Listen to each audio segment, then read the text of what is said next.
Një konflikt familjar në Gjakov ka eskaluar në dhunë fizike mes dy vëllezërve, pasi njëri prej tyre dyshohet se sulmoi baban e tyre, raporton Sinjali.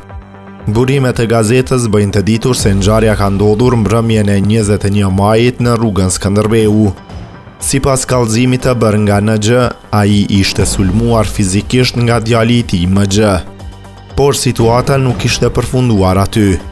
Mësohet se djali tjetër i familjes, LG, kishte ndërhyrë për ta ndalur vëllain nga sulmi ndaj babait, por në ato momente dy vëllezërit kanë nisur të grushtohen mes vete.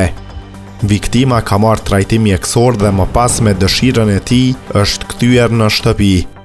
Pas intervistimit dhe konsultimit me prokurorin kujdestar, MG është ndaluar për 48 orë, ndërsa LG është liruar në procedurë të rregullt.